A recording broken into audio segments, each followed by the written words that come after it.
건축을 시작할 때, 건축의 가치를 논할 때 무형의 가치 또는 그 공간, 그 장소가 가지고 있는 그 단 하나의 가치를 생각을 하고 그 가치를 찾는 작업이 이제는 가장 중요한 부분이 아닐까라는 생각을 하고요. 안녕하세요. 저는 공간을 만드는 건축가 김경훈이라고 합니다. 정림건축은 55년 정도 되는 오랜 전통, 시간을 가지고 있는 설계회사이고요. 저는 정림건축에서 전체 디자인 총괄하는 역할과 전체 디자인 리딩하는 역할을 하고 있습니다. 20년 넘게 건축 작업을 하면서 다양한 건축물들을 설계하고 디자인하고 또 진행을 했었고요. 그 중에서 생각나는 몇 개의 건축물을 말씀드리면 첫 번째는 상업 공간이 다양한 공간을 변화하고 있죠. 영등포에 있는 타임스퀘어라든가 스타필드 하남이라고 다양한 지역마다 이렇게 복합 상업 공간을 설계를 하고 있습니다. 라베니츠라고 하는 최근에 김포에 있는 핫플레이스를 설계를 했는데요.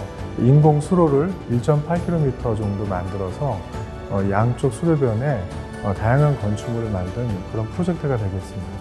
또 세 번째는 김해에 있는 클레아크 미술관을 말씀드릴 수 있을 것 같습니다.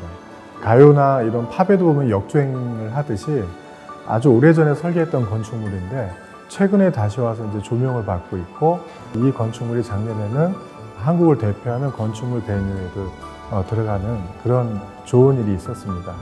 한 가지 더 말씀드리고 싶은 프로젝트는 IDC인데요. 최근에는 인터넷, 다양한 미디어, 또 빅데이터 이런 부분들이 활성화가 되면서 IDC에 대한 분야가 굉장히 확장을 하고 있습니다.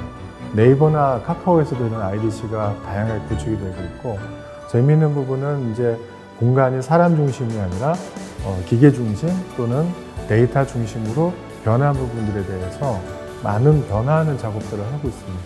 그런 IDC는 앞으로도 좀 더 확장할 수 있는 많은 여지가 있는 프로젝트 분야라고 할 수 있고요. 마지막으로는 CJ그룹의 사옥 오피스를 설계했었는데 최근에는 이제 오피스 업무 공간도 다양하게 변화하고 있습니다. 특히 이제 코로나 이후부터는 재택근무라든가 꼭 사무실이 아니라도 다양한 공간에서 업무를 할 수 있는 그런 업무에 대한 패턴이나 흐름이나 문화들이 변화하고 있습니다. 이번 오피스 같은 경우에도 앞으로 변화하는 업무 공간에 대해서 최근 트렌드뿐만이 아니라 미래에 대한 업무 공간에 대한 부분들까지 좀 예측을 해서 다양한 분야와 콜라보를 해서 작업한 프로젝트입니다. 한국의 건축 트렌드라고 이렇게 딱 하나의 단어로 말씀드릴 수 있는 건 어려울 것 같고요. 다만 최근에 이제 건축이라는 분야가 다양한 다른 분야하고 콜라보를 하면서 많은 트렌드에 대한 인식, 변화 이런 부분들도 같이 건축에서 많이 다양하게 나타나고 있습니다. 예전에는 공간 중심 그리고 장소 중심 이런 부분에서 출발을 해서 건축 분야가 쭉 이루어지다가 최근에는 다양하게 변화하고 있는 라이프 스타일 그리고 공간의 아이덴티티 이런 것들이 이제 부각이 되는 그런 부분들이 아마 트렌드를 가고 있는 것 같고요. 이는 건축물과 공간의 어떤 스케일의 문제가 아니라 그 작은 공간이라도 그 하나만의 특별한 의미와 관계성, 특별한 컨셉을 가지고 있는 그 공간만의 아이덴티티를 구현하는 건축 분야가 최근 트렌드인 것 같습니다.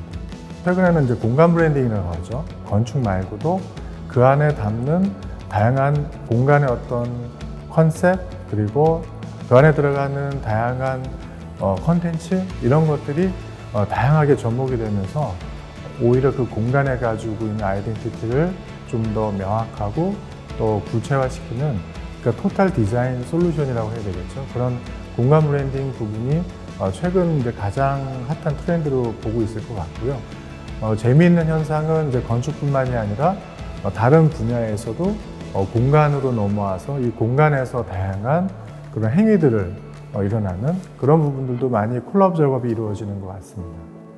건축에 대한 가치를 논하는 일이 아마 가장 어려운 부분일 것 같기도 한데요.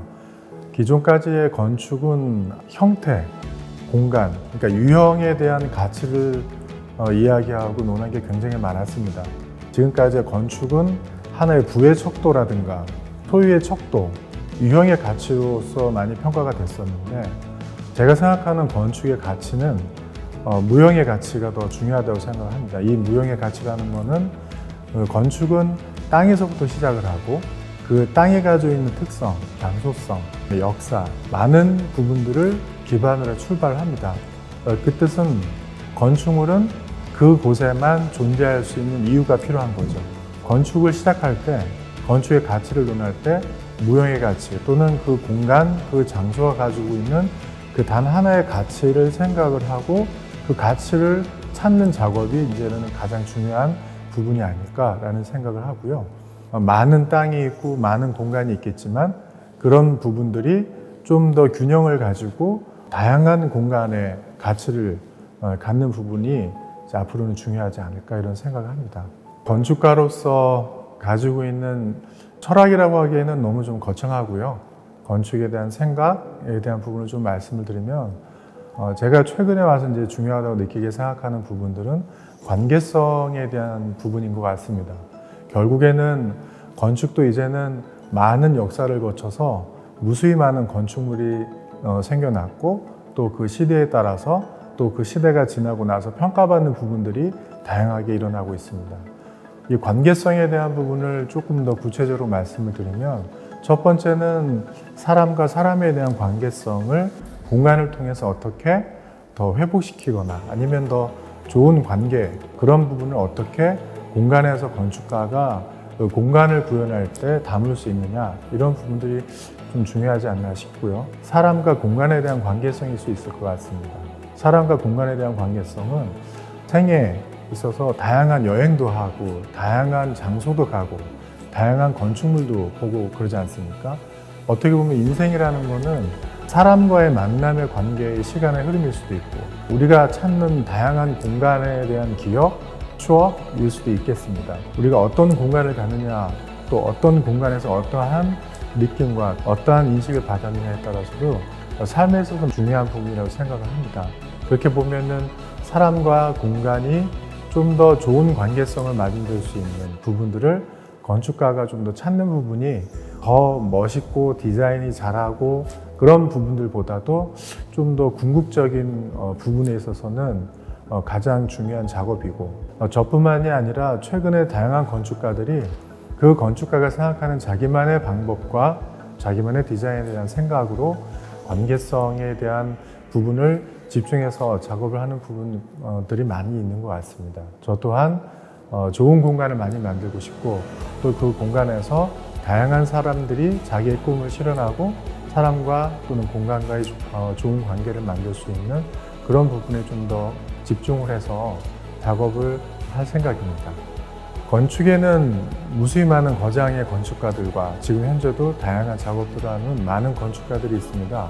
최근에 이 건축의 흐름에 많은 변화가 있고 그 안에서 각각의 자기만의 어떤 특색, 디자인 방법론을 가진 건축가들이 많이 있습니다. 그 중에 이제 몇 분을 소개시켜드리면 첫 번째 건축가는 데이비드 치퍼필드. 이 건축가 같은 경우에는 최근 한국에도 많은 프로젝트를 진행을 하고 있고 최근에 진행했던 한국의 프로젝트는 용산에 있는 아모레 퍼시픽 타워입니다. 그 건축가는 굉장히 화려한 디자인을 하거나 화려한 테크닉을 구사하지는 않지만 굉장히 그 의미적인 측면 그리고 맥락적인 측면을 가장 잘 이해하고 그 부분을 공간화시키는 그런 건축가인 것 같습니다. 두 번째 건축가는 피터 줌터이고요. 건축계에서도 이제 거장이시고요. 해외에서도 많은 그런 영감 있는 건축물들을 많이 작업을 하셨는데 이분 같은 경우에는 굉장히 감성적인 건축을 하시는 것 같습니다. 공간이 가지고 있는 느낌, 재료가 가지고 있는 느낌 그런 부분들 잘 살려서 각각이 하시는 그런 건축 공간 작업들을 보면 사람의 어떤 오감을 자극하는 그런 감성적인 건축 그래서 그 공간에 가면 말로는 표현할 수 없는 여러 가지 많은 영감을 느낄 수 있는 그런 건축물을 많이 작업을 하시는 것 같습니다. 그리고 마지막으로는 노먼 포스터 건축가를 이제 말씀드리고 싶은데요. 건축은 그 시대의 정신이라는 말이 있습니다. 그 뜻은 건축이라는 것이 디자인도 중요하지만 그 디자인을 구현할 수 있고 실현할 수 있는 그런 테크니컬 기술도 굉장히 중요하거든요. 그래서 그 건축은 그 시대에 살 수 있는 가장 최고의 디자인, 최고의 기술이 접목이 돼야 실질적인 공간으로 구현할 수 있는 그런 부분이 됩니다. 어떤 건축가에 대해서 얘기를 하더라도 가장 하이테크와 관련되어 있는 건축가라고 할 수 있습니다. 디자인 방법론도 굉장히 뛰어나고 우수하지만 거기에 뒷받침되어 있는 기술적인 부분이라든가 또 그 접근하는 사고 방식뿐만이 아니라 거기에 디자인에 구현할 수 있는 많은 디테일들이 가장 수준 높은 기술, 그리고 최근에는 이제 친환경이라든가 여러 가지 디지털 디자인이라든가 이런 부분들까지도 같이 접목이 돼서 그 공간이나 장소나 환경에도 최적화할 수 있는 좋은 디자인 방법론을 가지고 있습니다. 우리나라에도 애플 스토어 설계를 이제 진행했었고요. 가장 모던하지만 가장 디자인적으로나 또는 기술적으로 뛰어난 건축물로 평가를 받고 있습니다. 말씀드렸던 이 세 명의 건축가들은 각각의 건축가의 거장이기도 하지만 자기만의 색깔을 가지고 있고 자기만의 방법론으로 그런 최근에 다양한 이슈가 되는 그런 건축물들을 많이 만들어내는 그런 건축가인 것 같습니다. 건축가는 공간을 만드는 사람입니다. 현대 사회에 있어서의 건축가는 다양한 분야와 접점을 가지고 공간을 구현하는 코디네이터 같은 역할을 할 수가 있겠죠. 앞으로는 아마 건축에 대한 이해가 더 높아질 거라고 생각을 하고요. 어떤 공간에 갔을 때 그 공간이 가지고 있는 단순한 어떤 외형이라든가 또 보여지는 공간만 보는 것이 아니라 그 공간에 담겨져 있는 스토리, 또 그 공간이 어떻게 그 장소나 환경에서 보여져야 되는지 그런 부분들에 대해서 일반 대중들께서도 관심을 가져주시고 그런 부분이 좀 더 확장이 된다면 우리나라에도 더 좋은 공간, 많은 공간들이 더 생기지 않을까 하는 그런 바람이 있습니다.